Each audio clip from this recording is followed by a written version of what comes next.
Red Animal 170 degrees, 16491. Boo! There you are. Boo!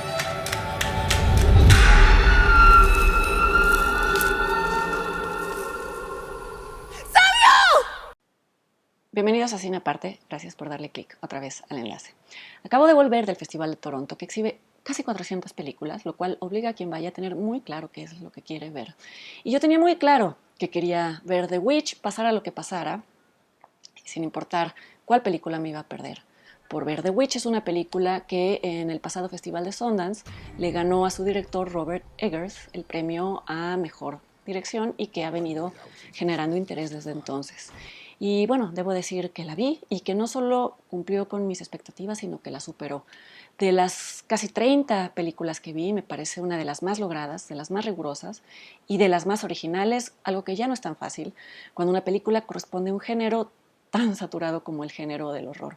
Debo aclarar desde ahorita que la película se va a estrenar en México, que ya tiene compañía distribuidora, pero aún no tiene fecha y simplemente yo quisiera hablar con ustedes de ella para idealmente contagiarles el entusiasmo. Tal vez se la encuentran en algún otro lugar si viajan, no lo sé.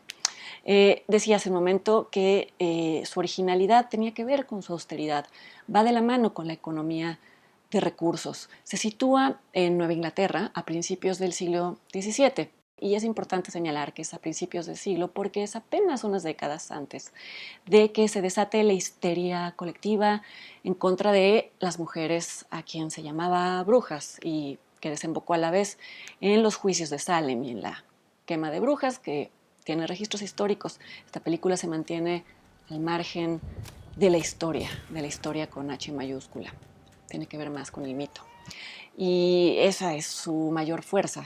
Creo que últimamente las películas sobre brujería se preocupan mucho en tener un ángulo sociológico, histórico, revisionista, en donde se hace énfasis en la misoginia que pudo haber estado detrás de estas acusaciones. Un ángulo que es válido, pero que resta placer a la narración, que nos hace sentir culpables de revisar un arquetipo tan enigmático y tan poderoso como es el de la bruja.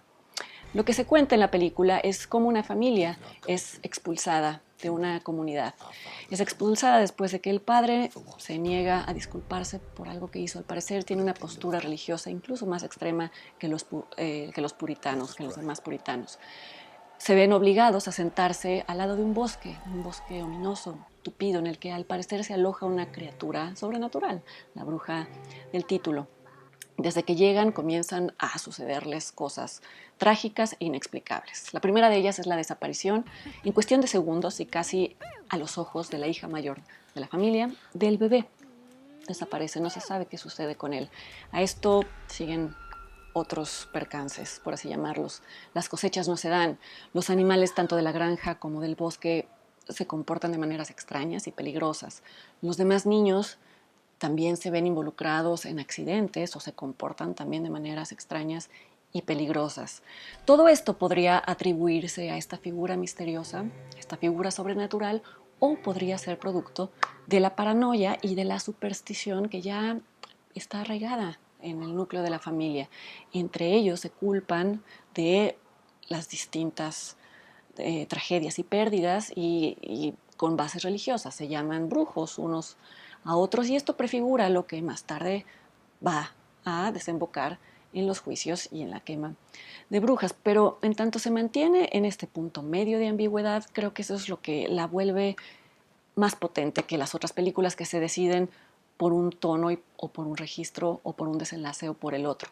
En algún momento Robert Eggers, el director de la película, dijo que él para dirigir su película y para escribirla partió del hecho de que en ese entonces, en el siglo XVII, las personas no hacían una distinción entre lo real y lo imaginado o lo soñado o los cuentos. Y ese es el lugar al que lleva a su espectador.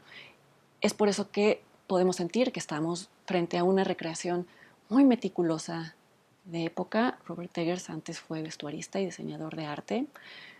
Es casi documental en el registro de la vida cotidiana de los personajes y eso hace que estemos dentro de su historia. No se nos pone un velo de ficción o de fantasía entre su vida y la nuestra, pero por el otro lado incluye escenas contundentemente sobrenaturales. Hay algunos críticos que han dicho que estas escenas son el delirio de los personajes, son producto de su imaginación. Yo no estaría de acuerdo porque creo que están filmadas desde una tercera persona objetiva, es decir, no las vemos a través de los personajes, las vemos junto con ellos, incluso a veces cuando no están presentes.